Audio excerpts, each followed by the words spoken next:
तभी तो कहते हैं जो सद्गुरु होते हैं वो अंतर्यामी होते हैं, 3 काल के जानने वाले होते हैं।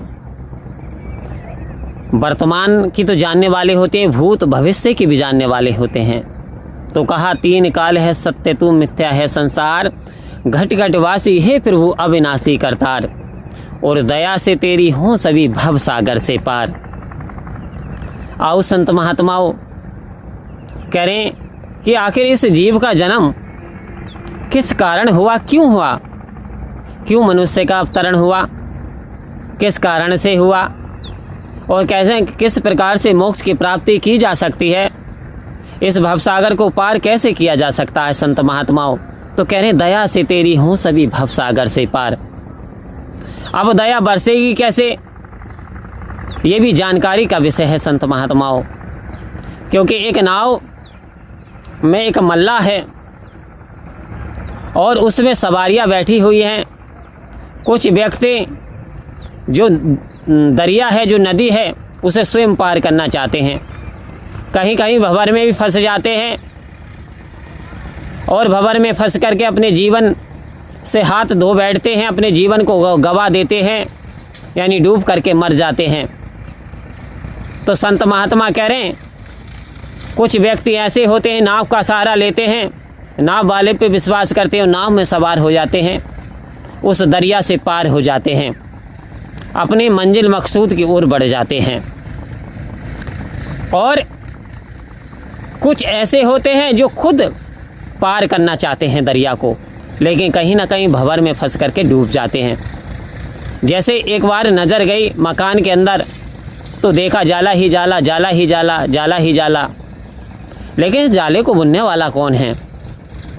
देखा कुछ मकड़ी, जो मकड़ी होती है तो वो जाले को बुन रही है, जाले को बुन रही है, और बुनते बुनते आफ्टर सम टाइम देखा कुछ समय के बाद तो उस जाले के अंदर फंसी पड़ी है और निकलने का प्रयास कर रही है।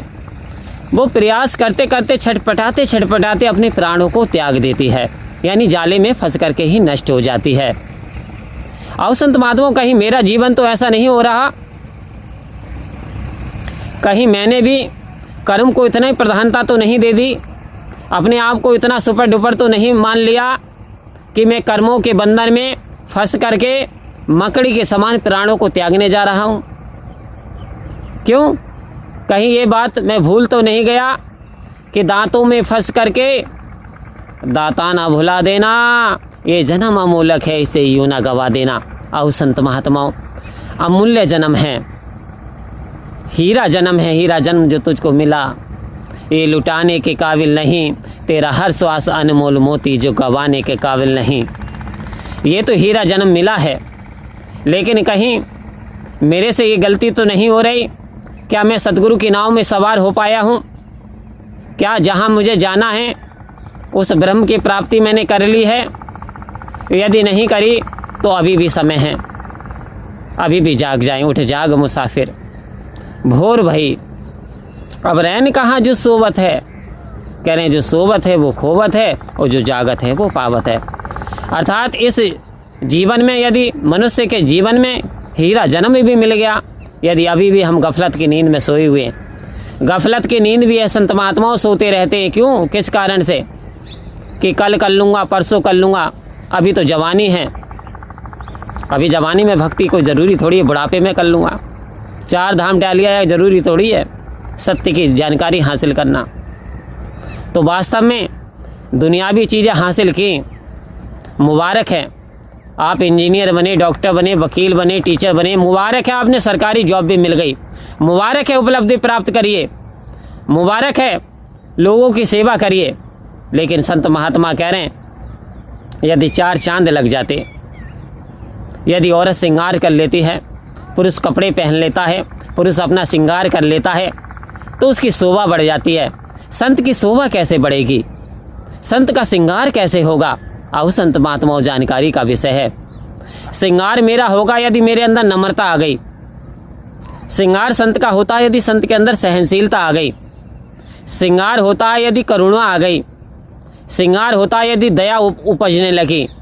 और समझ लें जब ये गुण मेरे अंदर आने लगे तो समझ लें परमात्मा मेरे बहुत करीब है, परमात्मा उससे बहुत खुश है, क्योंकि mercy is the great quality of the saints. दया महान गुण है संतों का, और दया किसी मार्केट से नहीं आती, दया तो ईश्वर की कृपा से बरसती है। अब हमें ये दया दिखानी है। कहा कि परहित सरस धर्म नहीं भाई, रामचरितमानस में भी रचना दर्ज कर दी। परहित सरस धर्म नहीं भाई, पर पीड़ा सम नहीं अदमाई। यदि दया नहीं आई तो अभी तक मैं दूसरों को पीड़ा पहुंचाता रहा, लेकिन यदि मेरे अंदर दया आ गई, करुणा आ गई, प्रेम आ गया, मानवता आ गया, भाईचारा आ गया, तो वास्तव में मैं सदगुरु के पद चिन्हों पर चल रहा हूँ। याद रखना, जहाँ मन की मानी वहीं धोखा खाया। जिस जिस व्यक्ति ने मन की मानी उसने धोखा खाया। माता पार्वती ने मन की मानी, एक बार संदेह हो गया कि नारायण हैं, ये अवतार है भगवान श्री राम, सो परीक्षा लेने के लिए आप चल दें। लेकिन देखा माता सीता का रूप धारण करके, और आप जब आई भगवान श्री राम के समक्ष, भगवान श्री राम ने हाथ जोड़ करके आपका मान सम्मान बढ़ाया। कह रहे हैं माता आप इस बयावानों में क्यों भटक रही हैं? आओ संत महात्माओं, तो ये मन बड़ा चंचल है, इसे कैसे मैं समझाऊं? जितना समझाता हूं इतना ही मचल जाए। घोड़ा जब तक कंट्रोल में नहीं आता, जब तक उसकी लगाम नहीं डाली जाए। यदि लगाम डाली जाती है, जहां चलाना चाहता है घोड़े का मालिक वहां लेकर के जाएगा, और यदि लगाम नहीं डाली गई, ऐसे ही आप सवारी करने लगे तो आपको खंती में भी पहुंचा देगा, आपके मौत के धाम में भी आपको लेकर के चला जाएगा। तो कह रहे हैं इस मन पे लगाम जरूरी है। वो लगाम कैसी है? ब्रह्म ज्ञान की। वो लगाम कैसी है? सतगुरु में विश्वास की। वो लगाम कैसी है? समर्पण की।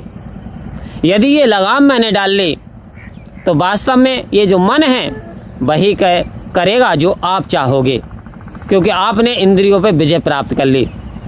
तो आज सतगुरु की कृपा से हमने इंद्रियों पे विजय प्राप्त कर ली।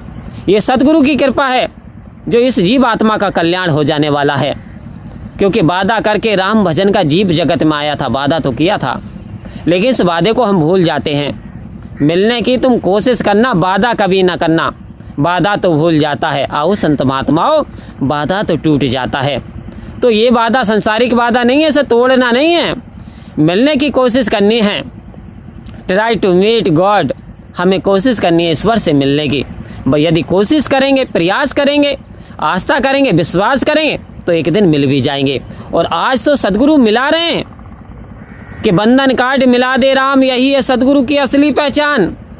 आज सदगुरु की पहचान है, सारे संसार को आवाज लगा रहा, आओ रब के दर्शन कर लो, कह दो सब इंसानों से, सदगुरु मानव बना रहा है मुझ सम जैसे शैतानों से। आए संत महात्माओं, कह रहे मुझ जैसे जिसमें कुछ सिफ्त नहीं थी, गुण नहीं था, मुझ जैसे शैतानों को भी सतगुरु की दया दृष्टि से इंसान बना दिया, महापुरुष बना दिया। तो हम ज़रूरत है हमें सतगुरु के शरण में जाने की, ज़रूरत है सतगुरु पे विश्वास करने की। परम प्यार से बोलिए धन्यकार जी।